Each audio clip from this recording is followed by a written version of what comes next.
എല്ലാവർക്കും സുഖമാണെന്ന് കരുതുന്നു. ഇന്ന് ഞാൻ വന്നിരിക്കുന്നത് ഒരു കുക്കിംഗ് ഡിഷുമായിട്ടാണ്, ഒരു കുക്കിംഗ് വീഡിയോ ആയിട്ടാണ്. ഇന്ന് ചെയ്യാൻ ഉദ്ദേശിക്കുന്നത് വളരെ കുറച്ച് ഓയിലിൽ നമുക്ക് ഒരു ബിരിയാണി വളരെ ഹെൽത്തി ആയിട്ട് ടേസ്റ്റി ആയിട്ട് എങ്ങനെ തയ്യാറാക്കാം എന്നൊരു റെസിപ്പിയാണ് ഞാൻ നിങ്ങൾക്ക് ഷെയർ ചെയ്യാമെന്ന് ഉദ്ദേശിക്കുന്നത്. നമ്മൾ ഫാമിലിയിൽ എപ്പോഴും ചെയ്തിട്ടുള്ള റെസിപ്പിയാണ് കേട്ടോ, വർഷങ്ങൾക്ക് മുന്നേ ചെയ്യുന്ന ഒരു റെസിപ്പിയാണ്. അത് നിങ്ങൾക്ക് കൂടി ഒന്ന് ഷെയർ ചെയ്യാമെന്ന് കരുതി. നിങ്ങളൊന്ന് കണ്ടു നോക്കുക, ഒന്ന് ട്രൈ ചെയ്ത് നോക്കുക. ഓക്കെ, അപ്പോൾ ഞാൻ വീണ്ടും പറയുകയാണ്, എൻ്റെ ചാനൽ സനമാസ് ലിറ്റിൽ വേൾഡ് ഇതുവരെ സബ്സ്ക്രൈബ് ചെയ്തിട്ടില്ലാത്തവരുണ്ടെങ്കിൽ ദയവ് ചെയ്തൊന്ന് സബ്സ്ക്രൈബ് ചെയ്യുക, ലൈക്ക് ചെയ്യുക, ഷെയർ ചെയ്യുക. ഓക്കെ, അപ്പോൾ നമുക്ക് കുക്കിംഗ് വീഡിയോയിലേക്ക് കടക്കാം. അപ്പോൾ ഞാൻ എടുത്ത 2 കപ്പ് അരിക്ക് ആവശ്യമായിട്ടുള്ള ഒരു 1.5 കിലോ ചിക്കൻ വരും കേട്ടോ. 1 കിലോ 1.5 കിലോയുടെ അടുത്ത് ചിക്കൻ വരും. ആ ചിക്കനിൽ ഞാൻ കുറച്ച് തൈര്, കുരുമുളക്, 2 പച്ചമുളക് ചതച്ചത്, ആവശ്യത്തിന് ഉപ്പ് ഇത് ചേർത്ത് കുക്കറിലേക്ക് ഒന്ന് കുക്ക് ചെയ്യാനായിട്ട് വെക്കുക. ഒരു വിസിൽ കേട്ടാൽ മതി കേട്ടോ. ഒരു വിസിൽ കേൾക്കുമ്പോൾ തന്നെ ചിക്കൻ റെഡിയാവും. സ്വല്പം വെള്ളം ഒഴിച്ചു കൊടുക്കുക. ആ സമയത്ത് കുറച്ച് വെള്ളം, ചിക്കനിൽ തന്നെ വെള്ളം ഓൾറെഡി ഉണ്ട്, അതുകൊണ്ട് സ്വല്പം വെള്ളം ചേർത്ത് നമുക്ക് ഇതിനൊന്ന് കുക്ക് ചെയ്യാൻ വെക്കാം.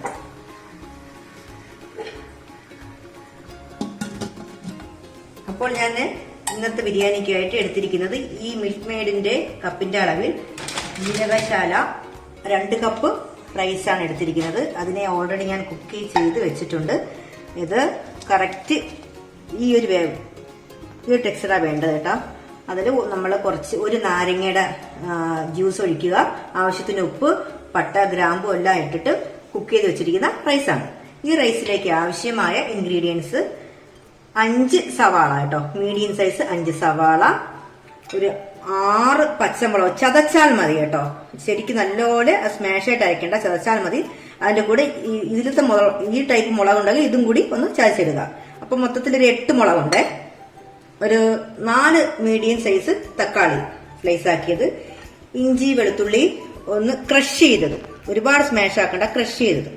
ഇതിലേക്ക് ഞാൻ ആകെ ഈ ഒരു ബിരിയാണിയിലേക്ക് എടുക്കുന്ന ഓയിൽ ഇത്ര മാത്രം കേട്ടോ, ഇത്ര മാത്രം ഓയിൽ മാത്രമാണ് ഈ ബിരിയാണിയിലേക്ക് എടുക്കുന്നത്.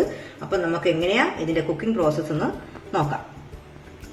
അപ്പോൾ നമുക്ക് തുടങ്ങാം. ഇത് നമ്മൾ വഴറ്റുന്നില്ല, എല്ലാം ഒന്ന് ആവി കയറ്റിയെടുക്കുകയാണ് ചെയ്യുന്നത്. സവാള കുക്കറിലേക്ക് ഇടുന്നു, സ്ലൈസ് ചെയ്ത് വെച്ച തക്കാളി ഇട്ട് കൊടുക്കുന്നു,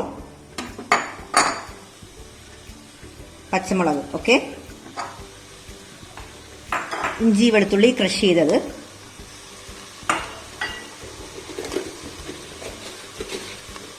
ആവശ്യത്തിന് ഉപ്പ്, കുറച്ച് തൈര് കൂടി ഈ ടൈം ചേർക്കണം.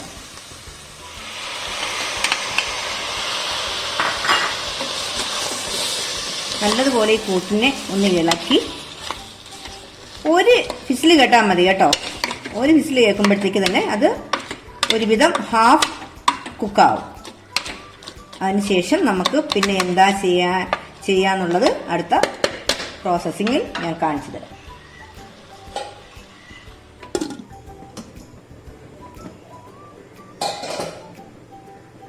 അപ്പോൾ നമ്മൾ ചെറുതായിട്ട് ഒന്ന് കുക്ക് ചെയ്യാനായിട്ട് വെച്ചിരുന്ന ഇതിൻ്റെ ഇൻഗ്രീഡിയൻസ് എല്ലാം ആ കറക്റ്റ് വേയിലായിട്ടുണ്ട്. നമുക്കിനി ഇതിനെ ഒരു പാനിലേക്ക് ഇട്ട് കൊടുക്കാം.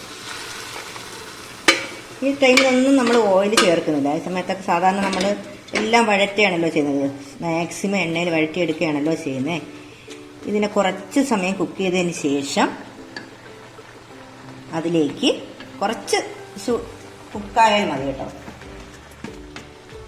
അപ്പോൾ നമുക്കിതിലേക്ക് ഈ ഒരു സ്പൂണിൽ മല്ലിപ്പൊടി ചേർത്ത് കൊടുക്കാം. അതുപോലെ തന്നെ ഇതിൽ ഞാൻ പച്ച മുളക് മാത്രമേ ആഡ് ചെയ്യുന്നുള്ളൂ, കുരുമുളകും എരിവിനായിട്ട്. പിന്നെ ഇഞ്ചി, ഈ ഒരു സ്പൂണിലെ കുരുമുളക്, കുറച്ച് കുരുമുളക് ഞാൻ ചിക്കൻ വേവിക്കുന്ന സമയത്ത് അതിൽ കൂടി ആഡ് ചെയ്തുകൊണ്ട് ഇത്ര കുരുമുളകിൻ്റെ ആവശ്യമേ ഉള്ളൂ. ആ ടൈമിൽ നമുക്ക് നേരത്തെ ഞാൻ എടുത്തു വെച്ചിരുന്ന ഈ ഓയിലുണ്ടല്ലോ, ഇത്ര ഓയിലാണ് ഈ ബിരിയാണി നമ്മൾ ആഡ് ചെയ്യുന്നത്, അതുകൂടി ഈ ടൈമിലൊന്ന് ഒഴിച്ചു കൊടുക്കാം.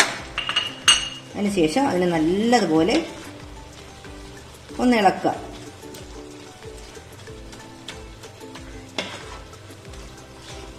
കുറച്ച് ഗരം മസാലയും കൂടി ഈ ടൈമിൽ നമ്മൾ ആഡ് ചെയ്ത് കൊടുക്കുക. അതിൻ്റെ കൂടെ നമുക്ക് കുറച്ച് പട്ട, തക്കോലം, ഒരു തക്കോലം എല്ലാം കൂടി ഒന്ന് ചെറുതായിട്ട് പൊടിച്ച് അതും കൂടി ഇതിലേക്ക് ചേർത്തിട്ട് നല്ലതുപോലെ ഇളക്കി ചേർക്കുക.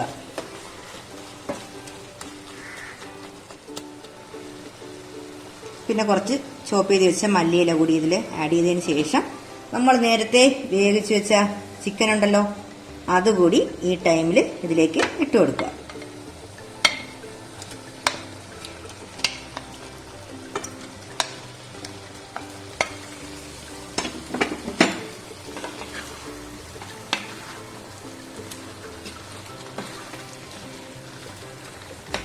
മുളക് പൊടി യൂസ് ചെയ്യാൻ ഇഷ്ടമുള്ളവർക്ക് മുളക് പൊടി ഉപയോഗിക്കാം, ഓപ്ഷണലാണ്. ഞാൻ ഈ ബിരിയാണിയിൽ മുളക് പൊടി ഉപയോഗിക്കാറില്ല സാധാരണ. ഈ ടൈമിൽ തന്നെ നമുക്ക് കുറച്ചുകൂടി തൈര്, ഒരു സ്പൂൺ മതി കേട്ടോ, നമ്മൾ ചിക്കനിൽ ഓൾറെഡി ചേർത്തിട്ടുണ്ടല്ലോ. ഒരു സ്പൂൺ തൈര് കൂടി ഒഴിച്ചു കൊടുത്ത് ആവശ്യത്തിന് എരിവ്, ഉപ്പ് എല്ലാം ഉണ്ടോയെന്ന് നിങ്ങൾ തന്നെ നോക്കുക. അവരുടെ ടേസ്റ്റിനനുസരിച്ചുള്ള ഉണ്ടോ എന്ന് നോക്കുക. ഇവിടെ ഇത്തിരി എരിവ് കൂടുതൽ വേണമുള്ളത് കൊണ്ടാണ് ഞാൻ പച്ചമുളകൊക്കെ ഇത്തിരി കൂടി കൂട്ടി ചേർത്തത് കേട്ടോ. അത് 2 പച്ചമുളകൊക്കെ നിങ്ങൾക്ക് കുറയ്ക്കാം. അപ്പോൾ ഇതിനെ നമുക്ക് കുറഞ്ഞ ഫ്ലെയിമിലിട്ട് നല്ലതുപോലെ കുക്ക് ചെയ്തെടുക്കാം. അതിനുശേഷം നമുക്ക് നമ്മൾ റൈസുമായിട്ട് ഒന്ന് സെറ്റ് ചെയ്താൽ ബിരിയാണി റെഡി. ഓക്കെ, അപ്പോൾ നമ്മുടെ ബിരിയാണിയിലെ കുറുമ ഏകദേശം റെഡി ആയിട്ടുണ്ട്. ഒരുപാടങ്ങ് ഡ്രൈ ആക്കണ്ട കേട്ടോ, കുറച്ച് ലൂസ് ലെവലായിരിക്കണം എപ്പോഴും. ബിരിയാണിയുടെ കുറുമ എപ്പോഴും കുറച്ച് ലൂസായിട്ടിരിക്കണം. നമുക്കപ്പോൾ ഇതിനെ ഒന്ന് ഈ സമയം നിങ്ങൾ നോക്കുക കേട്ടോ. ഞാൻ നേരത്തെ പറഞ്ഞതുപോലെ വീണ്ടും റിപ്പീറ്റ് ചെയ്യുന്നു, എരിവ് ഒക്കെ നിങ്ങൾ കറക്റ്റ് ആണോ എന്ന് നോക്കുക. എന്നിട്ട് നമുക്കിതിനെ ഒന്ന് റൈസുമായിട്ട് ഒന്ന് സെറ്റ് ചെയ്ത് നോക്കാം.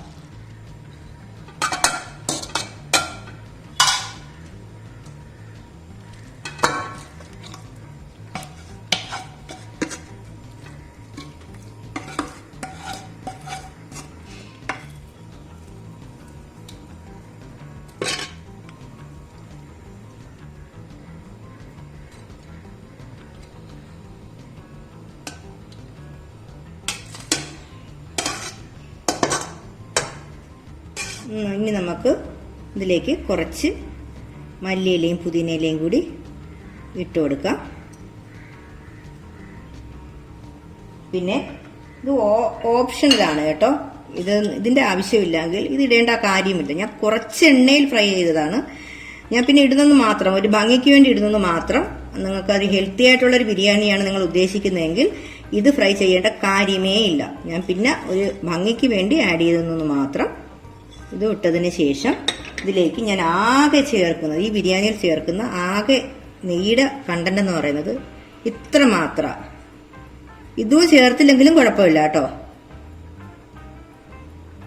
എസൻസ് നിർബന്ധമായിട്ടുള്ളവർക്ക് എസൻസ് ചേർക്കാം. നമ്മളിവിടെ എസൻസ് അങ്ങനെ ഉപയോഗിക്കാറില്ല. നമുക്ക് ഇനി ഇതിൽ കുറച്ച് പാലിൽ കലക്കിയ മഞ്ഞൾപ്പൊടി, ഒരു കളറിന് വേണ്ടിയിട്ടേ, അതുകൂടി ഒന്ന് ആഡ് ചെയ്തതിന് ശേഷം നമുക്ക് നമ്മുടെ ബിരിയാണിയെ ഒന്ന് ദം ചെയ്യാം.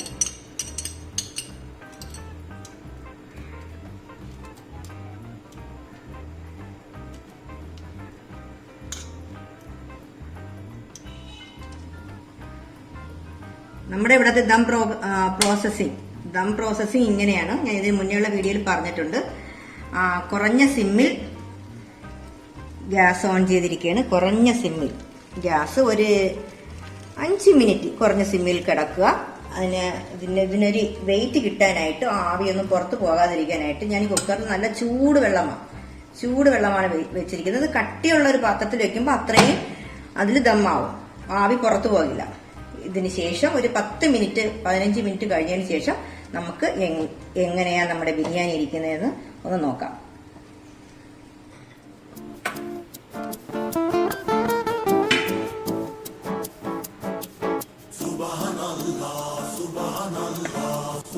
നമ്മുടെ ബിരിയാണി റെഡി ആയിട്ടുണ്ട് കേട്ടോ. ഒരു അരമണിക്കൂറോളം ദമ്മൽ ഞാൻ ഇട്ടിരുന്നു. കണ്ടോ, ഒന്ന് ചെറുതായി എല്ലാം കൂടി നമുക്കൊന്ന് മിക്സ് ആക്കാം. കളറെല്ലാം കൂടി ഒന്ന് മിക്സ് ആക്കി എടുക്കാം.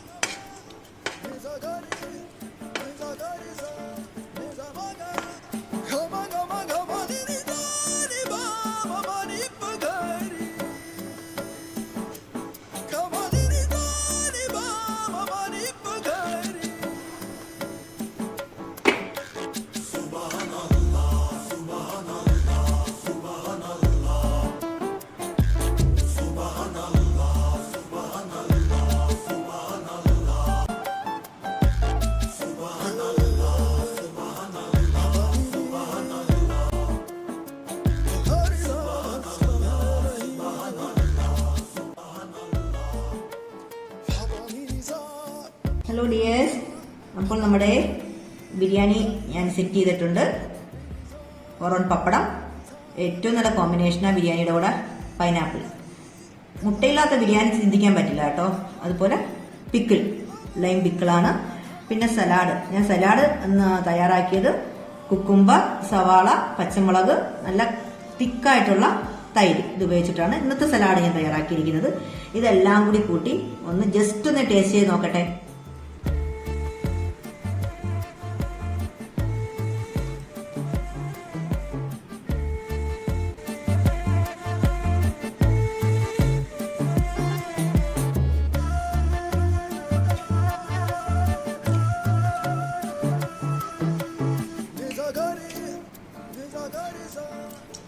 സൂപ്പർ ബിരിയാണി കേട്ടോ. കറക്റ്റ് എരിവ്, വെന്തിരിക്കുന്ന പാകം എല്ലാം കറക്റ്റാ. പിന്നെ ഇതിന്റെ കൂടെ നമ്മൾ സൈഡായിട്ട് ഉപയോഗിക്കുന്ന സംഭവങ്ങളും കൂടെ ചേരുമ്പോഴുണ്ടല്ലോ അടിപൊളി സംഭവം. ഓക്കെ, അപ്പോൾ നിങ്ങൾ ട്രൈ ചെയ്യുമെന്ന് ഞാൻ പ്രതീക്ഷിക്കുന്നു. അപ്പോൾ ഇനി അടുത്തൊരു വീഡിയോയുമായി വരുന്നതുവരെ എല്ലാവർക്കും നമസ്കാരം. ബൈ.